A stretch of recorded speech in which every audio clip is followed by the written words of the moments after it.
Hey, welcome back. Well, we have a very special guest with us this morning, Mike Haney. He is an expert when it comes to those holiday-related fires, things like that. So we wanted to get some advice when it comes to those accidents that we see around the holiday season. So what would you say is the most common causes of holiday fires that we see? Sure.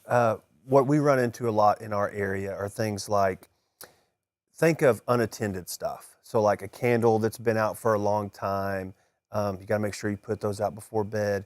Space heaters being left on, starting cooking around the holidays, and then you leave that stove on for too long. Those are all some common things that we see. And Christmas lights, would you say that that is a problem that y'all see? Maybe people leaving them on too long or they're bad Christmas lights. Is that a big problem? That is definitely can be a problem. So a lot of times people, they don't properly inspect their lights before hanging them up. Maybe the wires are frayed, there's broken bulbs, things like that. Definitely think that's something that needs to be done before you just throw them up there. Awesome. And extension cords, I'm definitely guilty of plugging maybe too many things into an extension cord. How can you tell if it's being overloaded or just overwhelmed? Sure. Well, good rule of thumb is never daisy chain or plug in one extension cord to another just to be safe. But some common ones, when you pick it up, if it feels hot or warm to the touch, that's a good indicator that it's overloaded. If you see a breaker flip or lights flicker, those are another indicator that you've got too much power on that. Awesome. When it comes to like cooking those fires, if it's a small fire, like a little bit of drippings dropped in the stove or something, what should you do? Right. If it's a small fire, like a little bit of smoke around your stove, a lot of times you might be able to handle that. Definitely would recommend keeping a fire extinguisher on hand around the holidays, around cooking. If it's much bigger than a small fire, get out of the house, call 911, get your family out, be safe, leave it to the professionals. And when it comes to Christmas trees, real, artificial, what do y'all see the most when it comes to house fires or, maybe a light hit it the wrong way or you kept the lights on too long? Is there a difference in the two?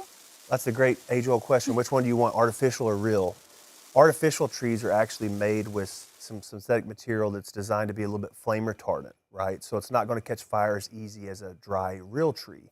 However, would not test it. I would not recommend leaving your lights on overnight. Unplug them before bed.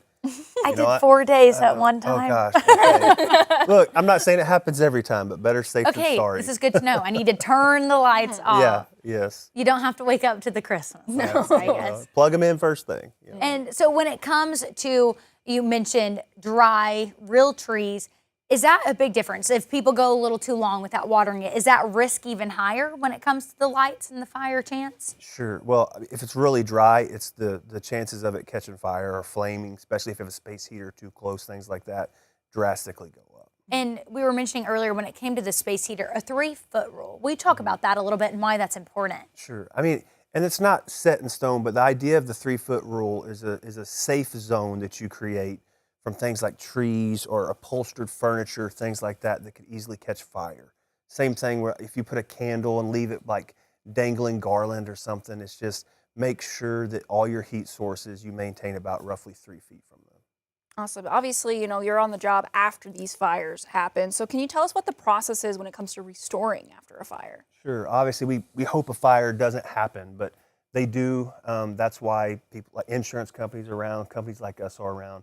What that looks like is if something were to happen, once the scene's been cleared, usually by a fire marshal, that's when we come in, we'll start kind of piecing things back together. And that usually involves packing up contents, cleaning up the mess. It can be a very emotional time. That's why we deal with stuff like this every week. We've seen it.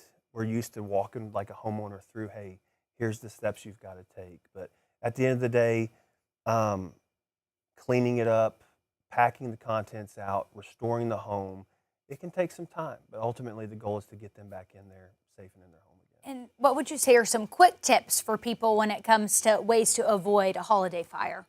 Some quick tips is slow down. I'll say that first of all. It's hectic, it's busy, it's chaotic.